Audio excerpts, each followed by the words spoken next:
Hello, friends. Today is March 2nd, and today's topic is going to be an accumulation of what's occurred over the last week. The, the title of this video could be Things That Have Gone Wrong, would probably be a good place to start. And this kind of sparked from, I don't know if pet peeves is the right way to say it, but I'll go ahead and use that phraseology. One of my pet peeves is so many things on social media in my mind are artificial or premeditated and staged and set up or idealized or, you know, not reality. And I'm a fan of reality, be it for better or for worse, because I think reality is where growth and learning comes from. So I've almost considered starting an Instagram channel or a YouTube channel and entitling it What Went Wrong Today. And every day, instead of talking about some just knocked it out of the park home run success, I would instead talk about something that just went totally sideways, didn't see it coming, and was just a total goat rope. So maybe I'll start that channel. I don't know, we'll see.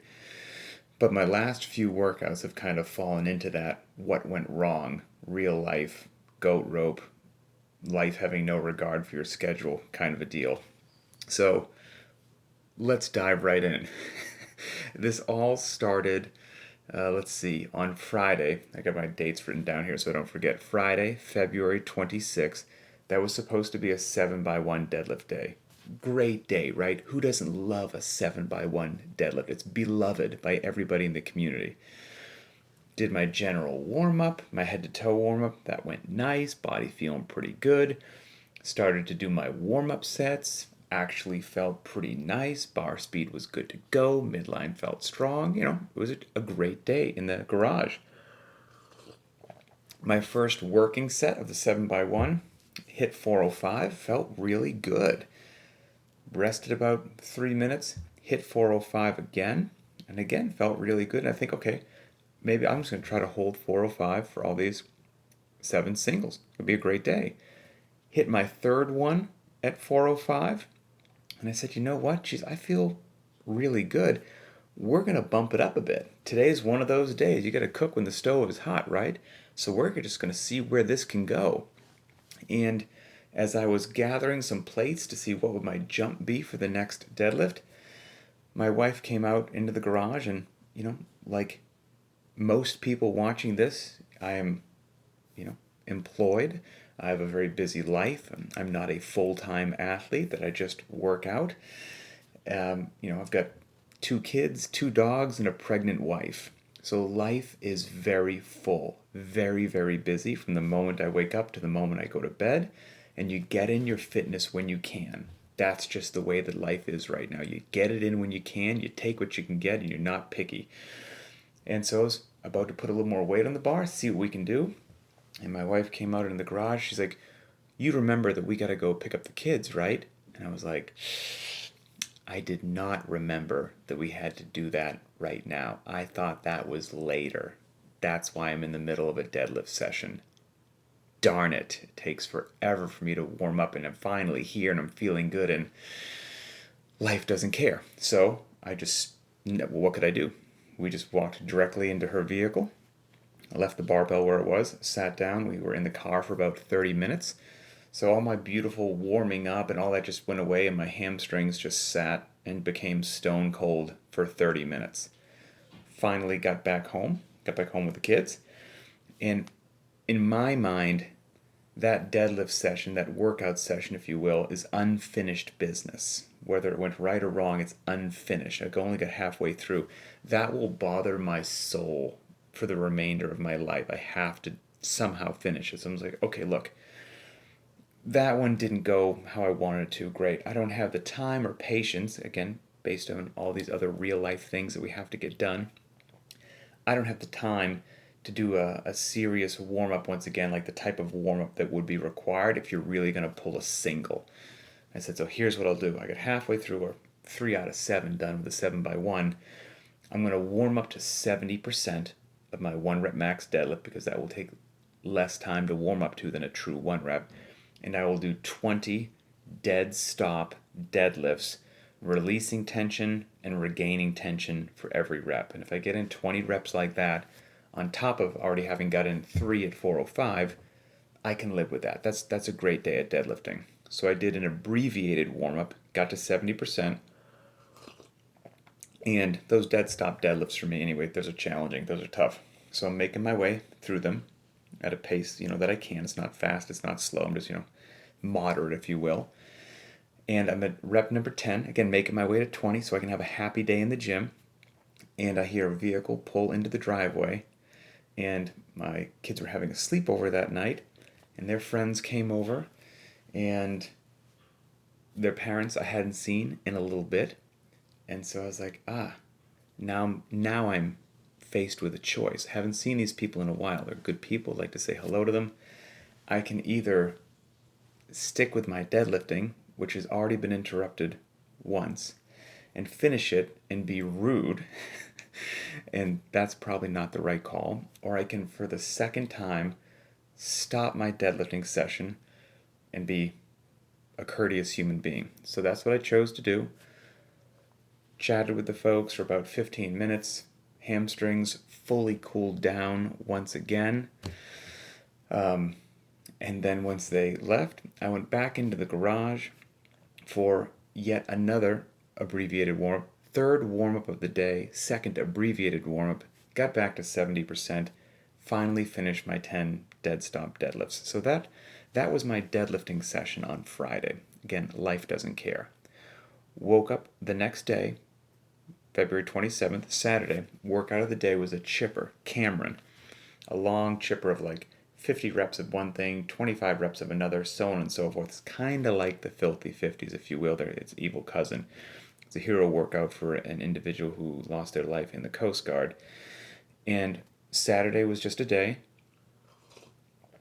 of activities and stuff happening, and married, 2 kids, pregnant, just stuff going on. So I had a very limited window of time to do the Cameron workout, and so it had to be somewhat scaled and modified. I rushed into the garage, did a warm-up, a quick warm-up, and then I just had to get out the door. So Cameron did not look like how it looked prescribed.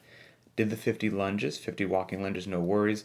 The 25 chest-to-bar, I wasn't warmed up enough to do kipping chest-to-bar pull-ups, so I did 25 just strict chin-over-the-bar pull-ups, because obviously those are still quite challenging and tough, but they're not as dynamic, and I wasn't quite feeling warmed up enough for something dynamic at that point in time. So 25 strict pull-ups did the trick, did 50 box jumps. The next part of Cameron is 25 triple unders. If you've never done Cameron, you heard me right, 25 triple unders. I was not in the headspace that I needed to be to just slash myself with the rope, try to do triple unders as long as they took. Again, I had a limited time window. We got to get out the door with the kids and all this stuff. I can't spend 10 minutes getting 25 triple unders. So I grabbed the rope. Instead of doing 25 triple unders, I did 75 double unders, called it good to go. Set the rope down, had no guilt about it whatsoever. Next part is 50 back extensions. I did that. Actually, what we mean when we say that is hip extensions, in case you're curious. So I did 50 hip extensions. The next part was 25 ring dips. Again, I didn't feel like kipping, so I did them strict, which slowed me down, and that was perfectly fine. You're not going to get shortchanged by doing strict ring dips.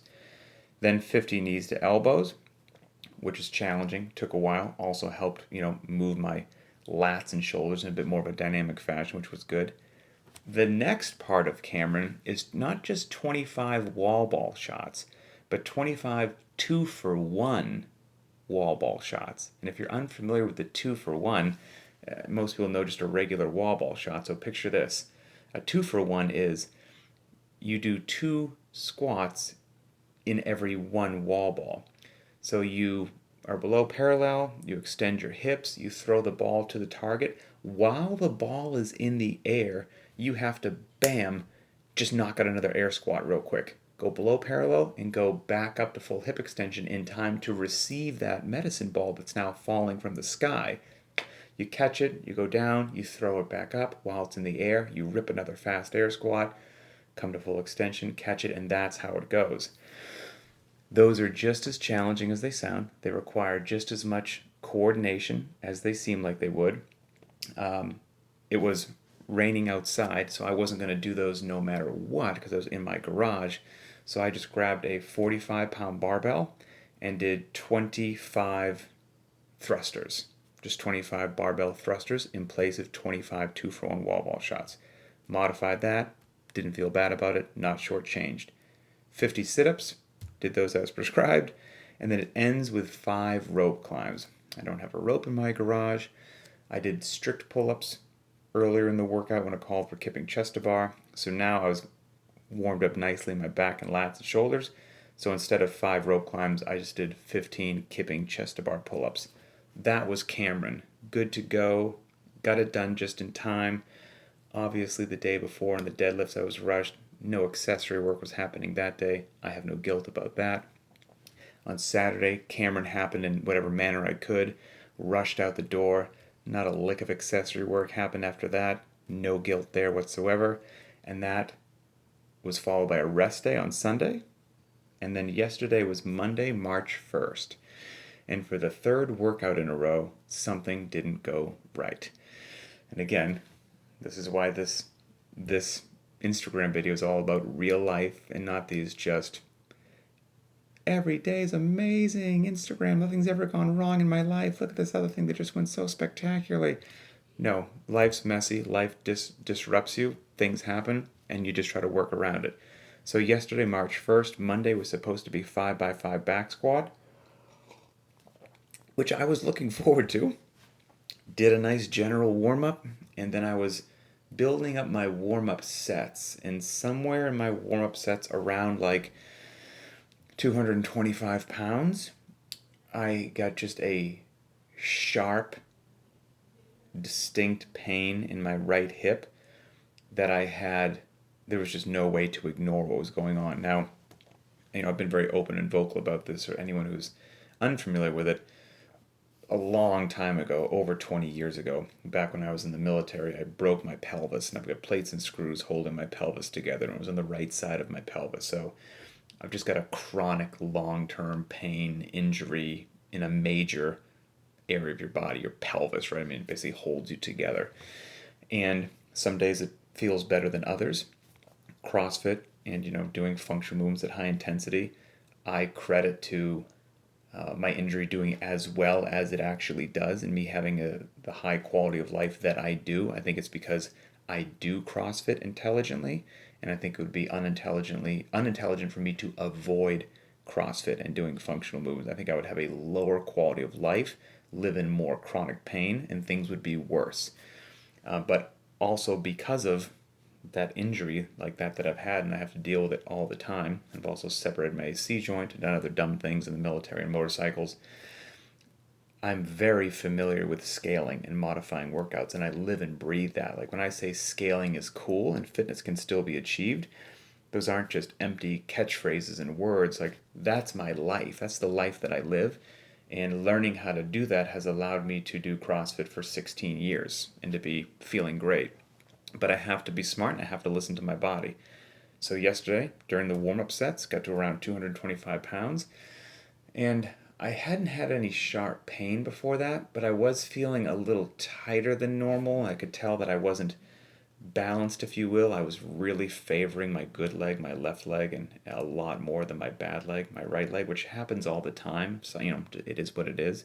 But it was happening in a more pronounced fashion than I normally deal with. But I was like, okay, we'll see how it goes. And then around 225 pounds, just sharp pain at the bottom of the squat. And I stood the bar up because I was going to do like another warm-up rep with it. And I have to be honest, I have to admit, even though I just literally said that I was feeling not well balanced and I just had distinct, sharp, undeniable pain, I am still a human being. And I do still have idiotic things that cross my head every now and then. And I sat there with the bar on my back for about 10 seconds trying to decide whether or not I was just going to be like, maybe I should squat again. right? Even though I had it, like, it felt like somebody stabbed me with an ice pick in the hip, like, how obvious of an alarm and a warning bell is that? I still wanted to squat. So I was like, maybe I can ignore it. I don't know. Maybe it will go away. And then luckily, some something of somewhat intelligence fired in my brain. I was like, what are you doing? Why are you even considering that? What a stupid thing to consider. So what do you want to do? You want to get in a cool back squat session and fight through the pain so that you can, post your numbers on Instagram and feel good about yourself? Or do you want to rack the bar, don't worry about all that other dumb stuff, and do something else that's a functional movement that doesn't cause you pain, and like live to train another day, live to fight another day, instead of making a terrible decision today and then being messed up for potentially months? So begrudgingly, I made the right call, racked the bar, took it off, and then the limited equipment option yesterday, if you didn't have a barbell on Linchpin, the limited equipment option was 50 dumbbell squats, not for time, because it's a heavy day, 50 dumbbell squats, and then 50 meters dumbbell walking lunge. And we generally assume people have a pair of 50-pound dumbbells for men, a pair of 35s for women, but whatever you've got, you've got. And so I was warmed up for squatting. I had 225 in my back, so I walked over, grabbed the 50s, made my way through 50 dumbbell squats. I did a couple test squats first, no pain. So 250-pound dumbbells felt perfectly okay on my hip and pelvis. Did the 50 squats, set those dumbbells down, marked out 50 meters. I've got a pair of 65 dumbbells in the garage. Grabbed the 65s. I don't like to front rack them. I put them in the hang because I also like that it taxes my grip as well. And then I just made my way through 50 meters of dumbbell walking lunges with a pair of 65-pound dumbbells. Certainly did not do that 50 meters unbroken, just to be clear. And set the dumbbells down. All of that, even though I wasn't timing it, the clock was running in the background. So that whole dumbbell workout took like 10 minutes. My legs were just smoked. I mean, not shortchanged in any way, shape, or form. And I was pain-free, did fantastic functional movements, dumbbell squats, dumbbell lunges. And the goal is to live to fight another day, right? Because, again, life is messy. Everyone's body has different things going on. And so my last 3 training days, not a single workout has gone, everyone's been disturbed in some way, shape, or form. Everyone has been modified. Everyone has been scaled. Nothing has gone just as it was originally written. However, every one of those workouts was scaled or modified, or a substitution was made that was in keeping with the stimulus of what was desired for that day, and fitness was absolutely achieved. And I think this is a message that will resonate with a lot of people, because your workout will get disrupted for some reason. You may have some physical limitation. Life will get in the way. Whatever it happens to be, if you understand the basics of scaling and modifying, and you understand that scaling is not bad. I don't know where that even potentially came from. Scaling is cool, okay? RX for chumps. Scaling is what all the cool kids are doing. So scale workouts, it's fantastic. Meet your needs. Fitness will be achieved. And not only will fitness be achieved, but here's the thing. Through intelligent scaling, you'll be a beast. You'll be fantastic, because the entire point of what you're doing every day in the gym is to move your needle forward. So wherever you are in your fitness journey, whatever your strengths, your weaknesses, your whatever, you're just trying to move your needle forward a little bit. The heck with everybody else on Instagram, the heck where anybody else is on their fitness journey. If you look at them and you find it motivating and that helps you get into the gym, that's a good thing. But there's also that comparison is the thief of joy phrase. And if you looking at somebody else that's potentially a little bit better than you demotivates you, I don't recommend that you look at that person anymore. Quite frankly, I recommend you fill your social media feed, you fill your life, you fill your head with things that move you forward in a positive direction, and fill you with, the good stuff, because there's enough bad stuff out there in life. So fill your feed with the good stuff. And yeah, so that's what this post was about. What's real is sometimes not ideal, but it's real. Ideal would be nothing ever gets interrupted. Ideal would be I never have any pain in my hip. Ideal would be I never have to rush a workout because, we've got 7 butlers in our house taking care of everything and running our kids around, but that's not the life that we live. So you do what you can with what you've got. You make smart decisions. You drive forward. You modify or scale workouts when needed. When you can knock them out prescribed, if that's the right call for you, great, fantastic. And life's good. You bring balance to the force. So that's it. We'll see. We'll see if today I can get through today's workout with no interruptions, no life just kind of casually rolling a hand grenade into my garage gym and disrupting me in any way, shape, or form. But if it does, oh well, we'll deal with it and we'll be good. So have a fantastic day. I'm going to finish my coffee and we'll talk later.